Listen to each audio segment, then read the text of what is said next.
जय श्री राम मित्रों। सुंदरकांड के पिछले भाग में हमने सुना कि किस तरह से हनुमान जी रावण के अहंकार को मिटाने का प्रयास कर रहे थे, लेकिन अहंकार के कारण रावण हनुमान जी की बात को समझ नहीं पा रहा है, क्योंकि अहंकार ज्ञान की बात सुनना बंद कर देता है।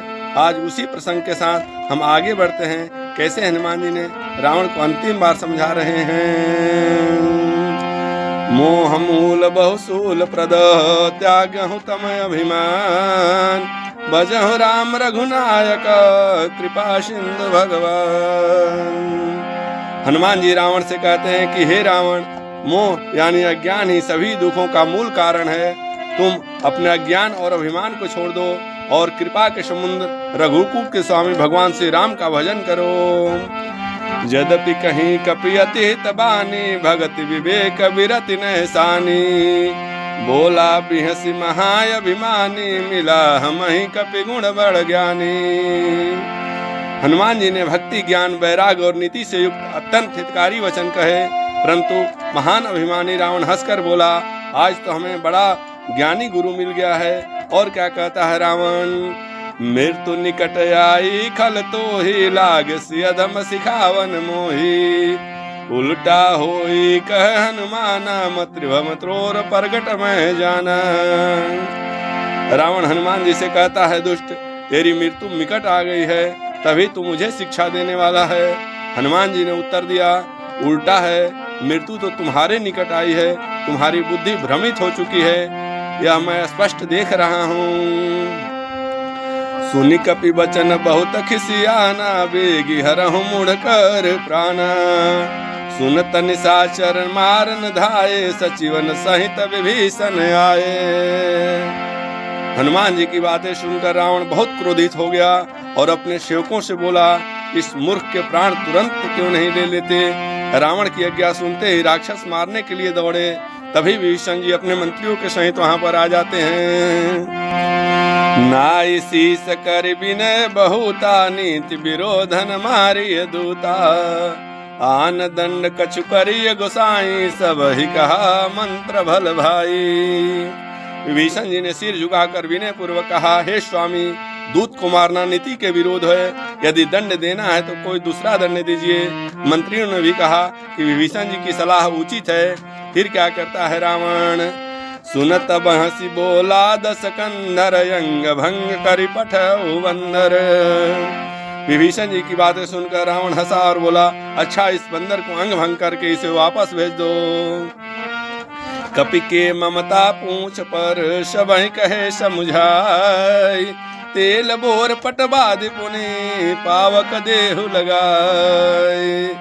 तुलसीदास जी कहते हैं कि रावण ने सबको समझाकर कहा कि बंदर को अपनी पूंछ बहुत प्रिय होती है, इसलिए इसकी पूंछ में तेल में भिगोए हुए कपड़े बांधकर उसमें आग लगा दो। पूंछहीन बानर तह जाई, तब सठनी जनाथ ही लई आई, जिनके की हंसी बहुत बड़ाई, देखूं मैं तिनके प्रभुताई। रावण ने कहा, जब यह बिना पूंछ के बंदर अपने स्वामी के पास जाएगा, तब उन्हें भी साथ लेकर आएगा। जिसकी यह इतनी प्रशंसा करता है, मैं उनकी शक्ति और सामर्थ्य भी देख लूंगा। रावण की बात सुनकर हनुमान जी क्या करते हैं, बचन सुनत कपि मन मुस्काना, भयउ सहाय सारद में जाना, जातु धान सुनि रावण बचना, लागी रचे मूढ़ी सो रचना।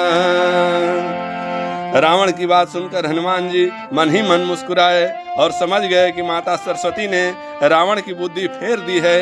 रावण की आज्ञा सुनकर मूर्ख राक्षस पूंछ में आग लगाने के लिए तैयार करने लगे।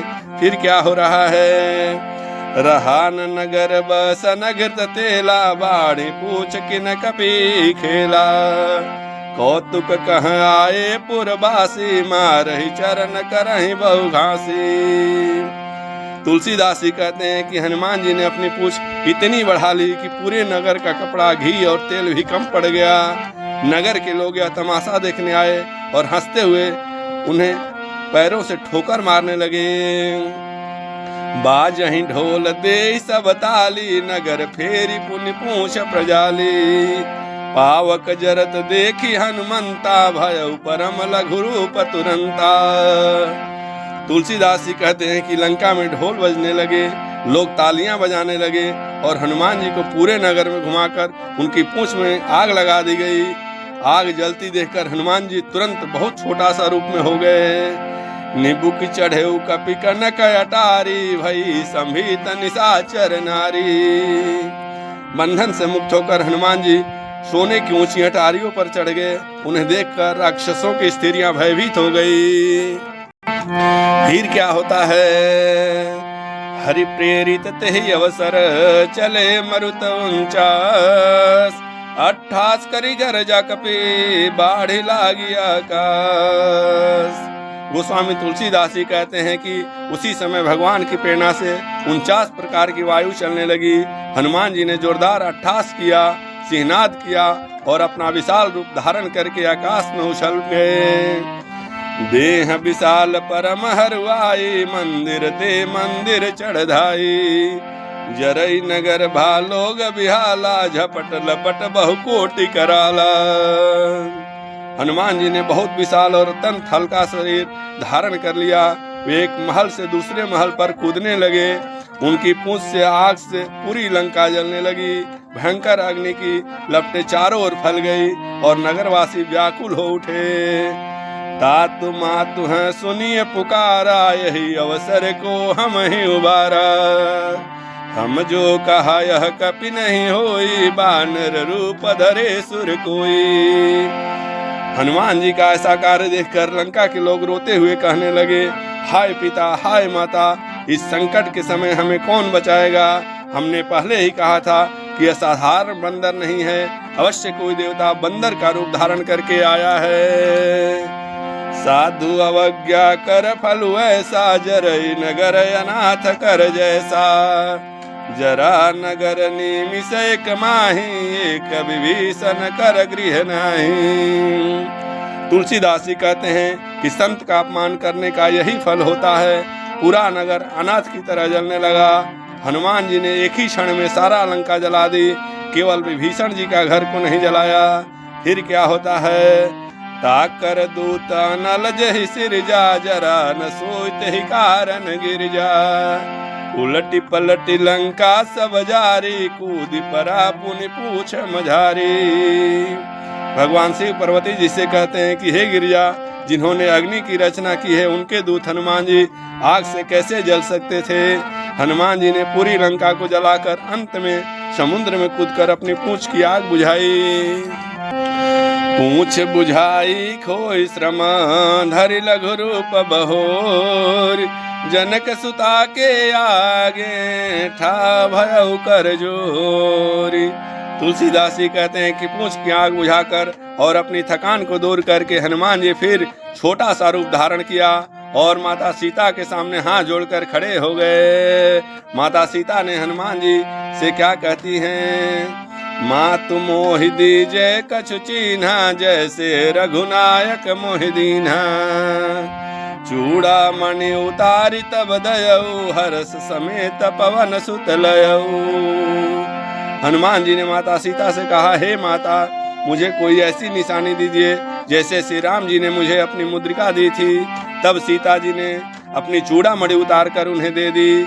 हनुमान जी ने उन्हें अत्यंत प्रसन्नता के साथ ग्रहण किया और सीता जी ने हनुमान जी से क्या कहा?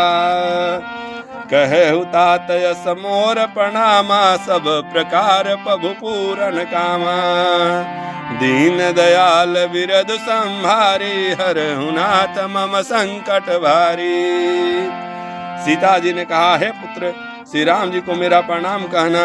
उनसे कहना कि वे सभी प्रकार से पूर्ण काम हैं। अपने दीन दुखियों पर दया करने का स्वभाव को स्मरण करके मेरे इस भारी संकट को दूर करें।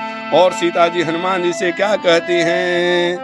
तात शक्र सुत कथा सुनायहु, मान प्रताप प्रभु समुझायहु। मास दिवस महुनाथन आवा, तो पुनि मोहि जियत नहीं पावा। सीता माता हनुमान जी से कहती हैं, हे पुत्र, जाकर श्री राम जी को जयंत्र यानी इंद्र की कथा सुनाना और उन्हें उनके बाण के प्रताप को याद दिलाना। यदि 1 महीने के भीतर प्रभु मुझे लेने नहीं आए तो फिर वे मुझे जीवित नहीं पाएंगे। अर्थात विपत्ति में भी भगवान पर विश्वास बनाए रखना चाहिए। कहूँ कपि के ही विधि राखे प्राणा, तुम हुतात कहत अब जाना। तो ही देखी शीतल भई छाती, पुनि मोह कहूँ सो दिन सो राती। सीता जी हनुमान जी से कहती हैं, हे पुत्र बताओ मैं किस प्रकार अपने प्राणों को बचा कर रखूं। अब मैं समझ गई हूँ कि तुम भी शीघ्र जाने वाले हो। तुम्हें देखकर मेरे हृदय को शांति मिली थी, लेकिन तुम्हारे जाने के बाद मेरे लिए वही दिन और वही रात फिर से दुखदाई हो जाएंगे। अर्थात भगवान के भक्त का दर्शन दुख में भी शांति देता है। जनक सुतहि समुझाई करी, बहुविध धीरज दीन। चरण कमल सिर नाई कपि, गवनु राम पहिकीन। हनुमान जी ने सीता माता को अनेक प्रकार से समझाकर धैर्य दिया।